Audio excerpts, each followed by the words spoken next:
Yeah, welcome back.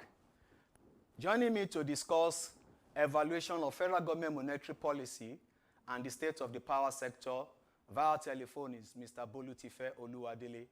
Mr. Oluwadele, can you hear me now? Yes, I can hear you today. Okay, Mr. Oluwadele, thank you for joining us on Nigeria's economy today. Now, the value of Naira is continually depreciating with inflation rate at 12.8%. The rate of Naira to dollar, the official rate is 380 to $1. The GDP growth as at Q2 is negative 6.1%. What can we do differently to revive Nigeria's economy? Well, thank you for the question. And look at, and if you look at them, first, how do we even believe that our GDP growth is at minus 6.1%? Do we have adequate record?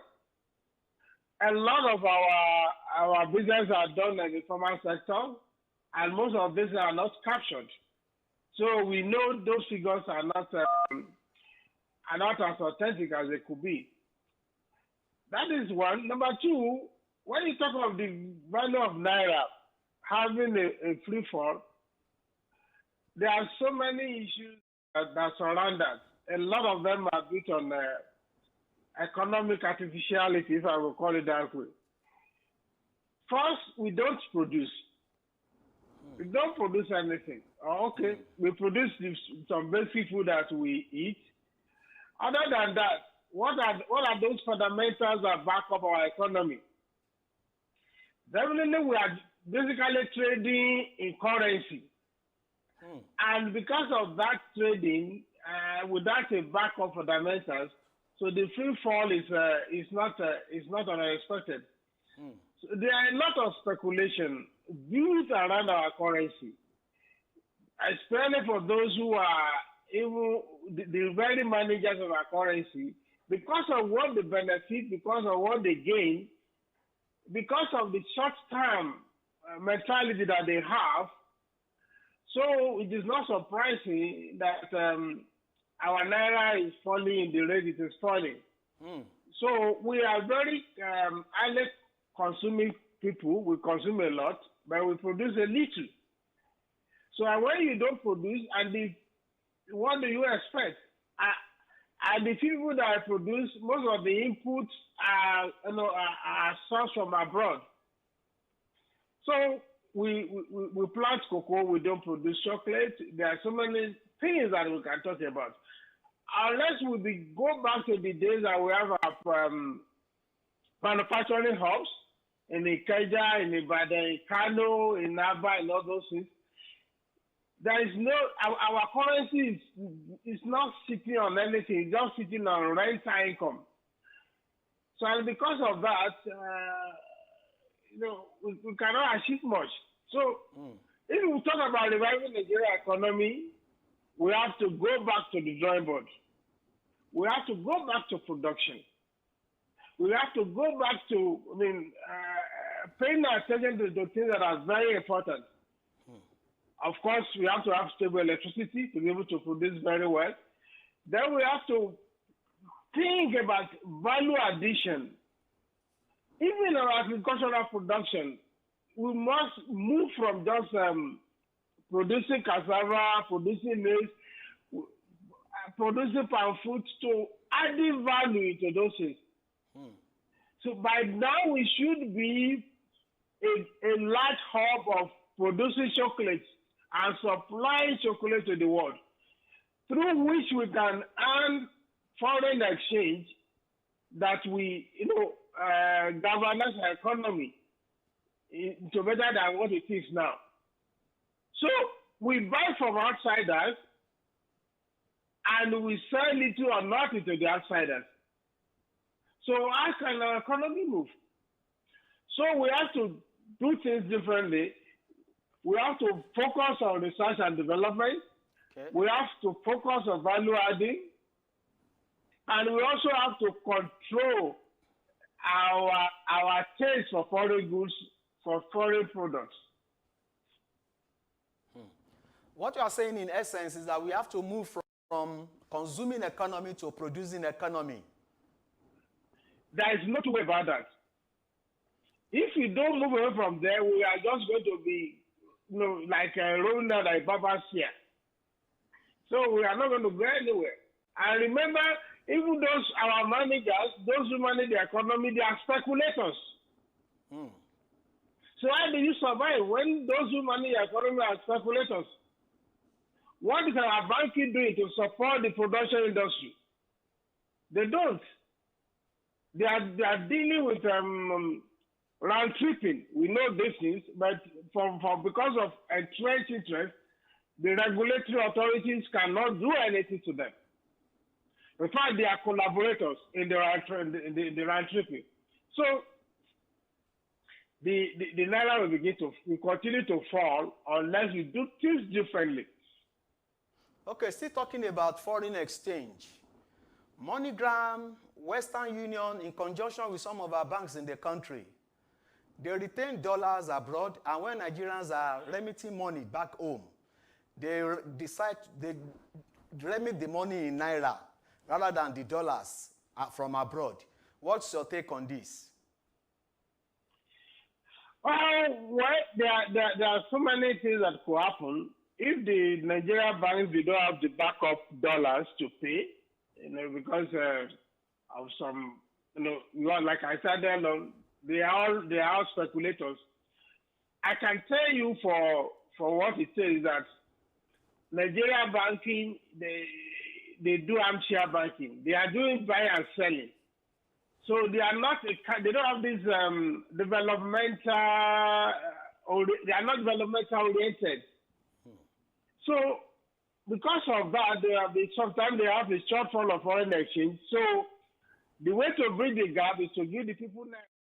And of course, because of their speculative tendencies too, so the gap between what they are buying and what they are giving to the people is so the margin is so huge that it's attractive for them to pay the people in naira than to give the people in dollars. So there are a lot of things that are wrong with that.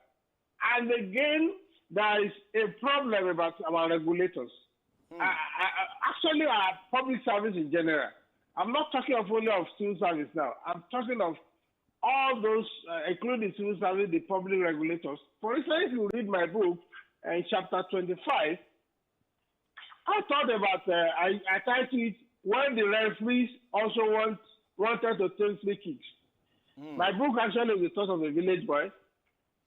So when I share my experience where those who are to regulate me, where I was working, were the ones that were asking me to stop giving adequate recording so that they can make more money by the side. So when you have a central bank, a regulator, that most of the directors are also the owner of VDS, what we call black market, and these people also, because a connivance with the commercial banks. So what do we expect to happen? We have public service that is selfish. We have public service that is short-sighted. They care about themselves. They care only about today. They don't care about tomorrow. So it will not be surprising if there is a connivance between MoneyGram, Western Union, CBN, and commercial banks. Because these guys trade in these things and they make huge margin. Wow. So it is a disservice to our nation. It is a disservice to our economy. But because of impunity, because nobody got punished for doing all these things, they continue.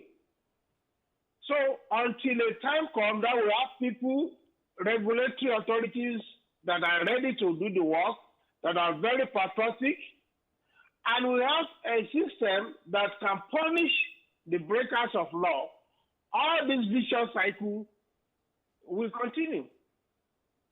Okay, let's quickly talk about the power sector. Of recent, we heard that the electricity tariffs have just been increased for over 100%. What's your take on this? If you have written about this, there was a time I wrote. If you go to Premium Times, you will see what I wrote. I wish I called the modular alternative. See, the problem with Nigerian electricity is that why the tariff is high is because we are paying for inefficiency. We are not generating enough. We have central transmission, and because of central transmission, there's a lot of loss. As you are evacuating the electricity from the generating plant to the transmission center, you have lost a huge number. So, but we are even not generating enough. So there is no economy of scale. And because there is no economy of scale, the only way to recover your costs is to charge people a very exorbitant pricing. So it's a very complicated problem. So in that article, I suggested that we should look at modular alternatives. So, and one of the ways we do it is first, we have to break our transmission. We have to decentralize it. We can't have one transmission center for the whole country, Nigeria. So that is creating a problem. Even the transmission lines, some of them are up to 70, 50, 60 years. And they are weak. And because of the weakness, a lot of power is lost through the process of transmission. So what the people are being asked to pay for now is more of the inefficiency in the process from generation to transmission to distribution. So unless we take the bull by the horn, first we have to change the policy of electricity, which is superbly over-centralized. We have to decentralize it. We have to create a new legal framework where people can generate, transmit, and distribute by themselves. Then, which means the PHCI or whatever they call, there's another regulatory authority, just regulate. So when you achieve economy of scale by generating sufficiently and by transmitting seamlessly, then we have a good distribution network. Then you achieve the economy of scale. And when you achieve economy of scale, the rate will normally be lower than what is being proposed. Okay. So what government is telling the people now is asking the people to pay for the inefficiency in the power sector. And when we continue that, coupled with we are not even producing anything. And the few people, the few SMEs that are producing, they are producing at a exorbitant rate. And again, because we have to depend on alternative power generation, so there is a health risk for the people. There are so many complications by the current system. Thank you very much, Mr. Oluwadele. Now, whose responsibility is it to replace bad transformers? You know, we have the Ministry of Power, we have the distribution company. When a transformer is bad, whose responsibility is it to replace it? The question is not actually it's not as simple as that, because when they stand up the discourse, so if this system has been commercialized, it would have been the responsibility of the disco who are operating at the distributing end of the chain. Anything that has to do with distribution should ordinarily be the responsibility of the discos. But what we have now, because there is still government hand in everything, so people at the end of the day they resort to government to replace. I think government is going to be replacing transformer. Then the disco who are using that as a means of distributing, as a means of earning their income, they should be paying some renters to the government if they are to supply the transformer. But in ideal commercial environment, the responsibility for transformer and everything should fall within the discourse. in a particular area. Again, because you have a central transmission, a lot of things could cause this transformer to damage. For instance, we know that most often the transformer are overloaded. So first, you have to do a lot of study. What is the need analysis for a particular environment? What is the capacity of transformer that will serve that need? Because we don't do all this background work or study, so we just do things haphazardly. But as it is now, it might be the responsibility of government to provide transformer. Okay. You actually mentioned that Nigeria is paying for the inefficiency of the power sector. Correct. I want you to comment on this, the unbundling of PHCN. You know, we used to have one central agency. Now PHCN, or NEPA as it were, has been unbundled. We now have the generating, the transmission and the distribution companies. Has Nigeria benefited from this unbundling? You see, this unbundling to me is artificial. Why do I say so? See, here is the thing. You say you are unbundling, but you don't remove your hand in it. See, the engine room of power today in Nigeria is the transmission. So if you generate, whatever you generate, you never, across all the country, you must go to the central transmission center. So at the transmission level, the guy decides who to give. So government hand is still technically in the hand of the government still control the transmission. And the transmission is where the action is taking place. So the GENCOs will generate and submit to the transmission. The transmission will give to the disco what they feel like giving to a particular disco. So the unbundling to me is artificial. It's more of an administration. In the real structural sense of the thing, we still have a centralized power system. Okay. Now, in the midst of this, what will you suggest for us to get out of this problem? Modular system. Allow modular system. For instance, a modular system is also like if there is a disco or there is a energy company who want to handle maybe only Lagos State alone. So that company handles both the generation, the transmission, and the distribution. So and the tariff system. So within a certain parameter that is set up by government for control purposes may decide to own shares in this company, but not a controlling share. So, which means whatever is happening in Lagos State does not affect the state. So when you break this up, that is when you allow a modular system. Of course, you allow a multimodal system. Not just one system, but 2, 3 systems. You can use wind, solar, and everything, combine multimodal system. So that is what I believe is the solution to our energy crisis. Now, the modular system, don't you think it will further take up the electricity tariff? We are trying to run away from one problem. We should be mindful of the fact that we should not get into another problem.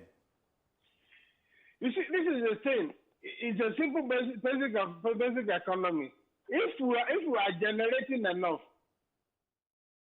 because as I know, I think we are generating about 20% of our need. If we are generating enough, so the average cost will reduce. In simple economy, the more you produce, just like if you want to print 1 million copies, and so when you are printing like 100 copies. So when you print 1 million copies, the average per unit is reduced. In simple economics. With modular system, we'll be able to generate better. We're able to distribute, easily, and we'll also be able to if we're able to transmit easily, so we eliminate a lot of wastages. So by the time you eliminate those wastages, so the average cost per unit will reduce. Thank you very much, Mr. Bolutife Oluwadele, a public policy analyst. This is where we will wrap it up, and we want to thank you very much for joining us on the program. Viewers, we will wrap it up from here because of our time constraints. However, you can still continue the conversation on our social media platform. We are on Twitter and Instagram at economy_Nigeria. And on Facebook and YouTube, we are Nigerians Economy Today. Thank you very much for joining us on Nigerians Economy Today. I remain Tunde Odeyemi. Thank you. God bless Nigeria.